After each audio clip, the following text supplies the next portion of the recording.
Olá a todos, este vídeo foi produzido por mim, Matheus Domingues, juntamente com Joab Lombardi, para um trabalho da disciplina de termofixos e elastômeros, ministrada pelo professor Fábio Roberto Passador, da Universidade Federal de São Paulo, a Unifesp, campus ICT em São José dos Campos.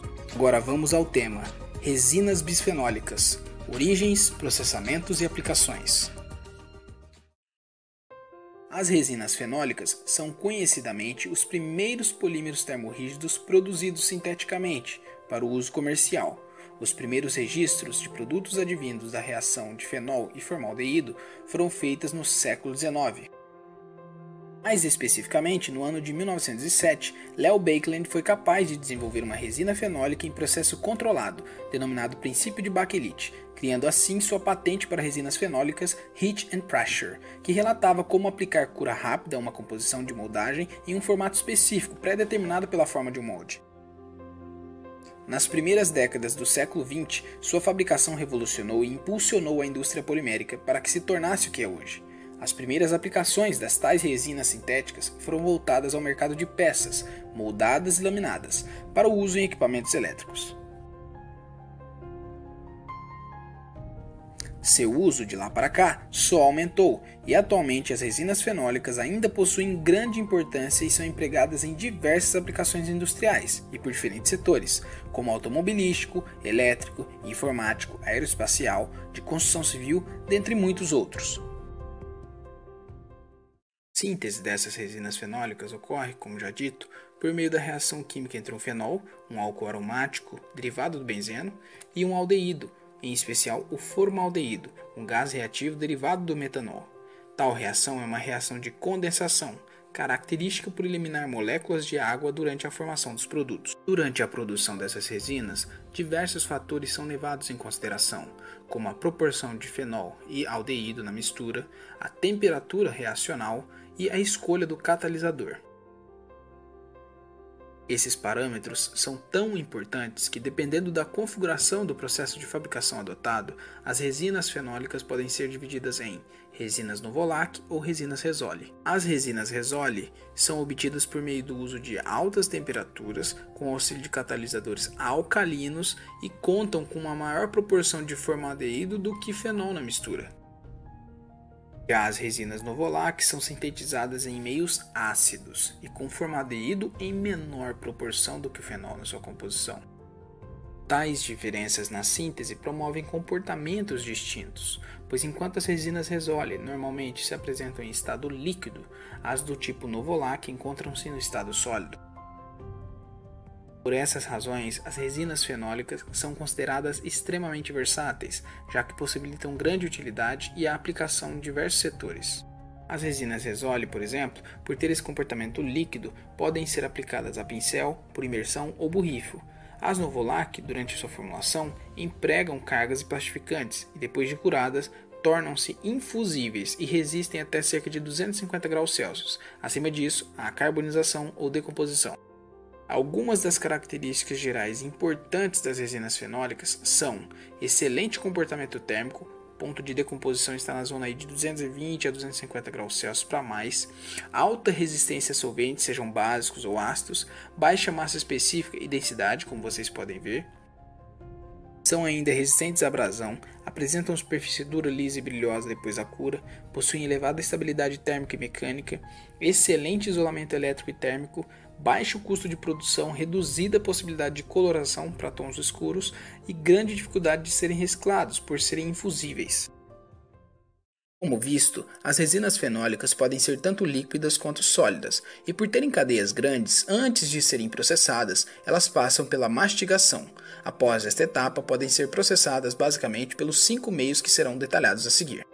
O processo de moldagem por compressão consiste em colocar uma certa quantidade de pó ou pastilha, correspondente ao volume do produto que se quer produzir, na cavidade do molde, que é composta por 2 partes aquecidas, uma superior, macho, e uma inferior, fêmea. A pressão aplicada no molde durante o fechamento fará o material fluir ao longo da cavidade, preencher os espaços e a consequente cura da resina. As resinas fenólicas, especificamente, se moldam geralmente numa temperatura que vai de 150 a 180 graus Celsius.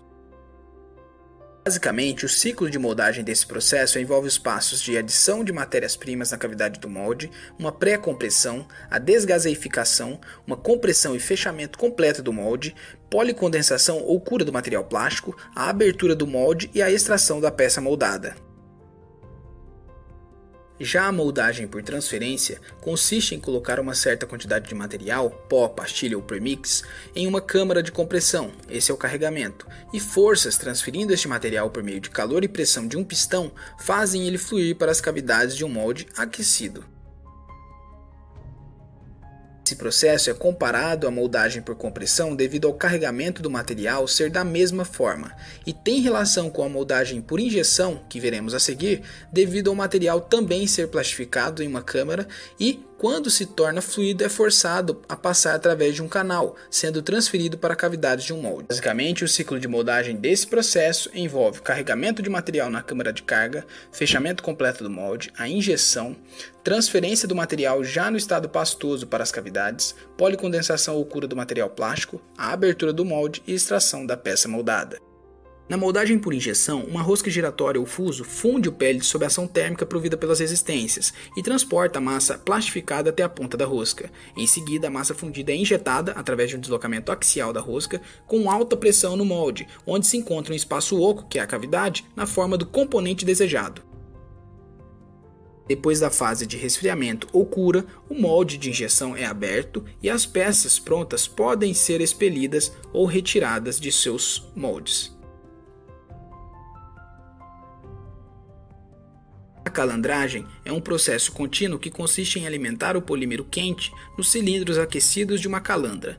Normalmente, a calandra tem 4 rolos de tamanhos distintos que giram a velocidades ligeiramente diferentes para formar lâminas ou filmes. Estes laminados podem ser tratados mecanicamente ou podem ser orientados por estiramento para a produção de artigos rígidos ou plastificados. Os 4 tipos de processamento citados anteriormente são os mais utilizados para a produção de produtos constituídos de resinas fenólicas, mas itens feitos com tais resinas também podem passar por um processo bem específico, chamado pultrusão. A pultrusão é um processo automatizado para a fabricação de perfis em plástico de alto desempenho, utilizando resinas termofixas, no caso as fenólicas, contendo cargas e aditivos específicos e reforços flexíveis de fibra de vidro, que resultam em materiais extremamente leves e resistentes. As características excepcionais das resinas fenólicas, já mencionadas aqui, são os motivos pelos quais elas são tão requisitadas em diversas aplicações e diferentes setores. Ao longo de sua aplicação na história, as resinas fenólicas foram e são amplamente utilizadas em produção de produtos moldados, como bolas de sinuca, itens de revestimento como bancadas de laboratório e vernizes e até em adesivos.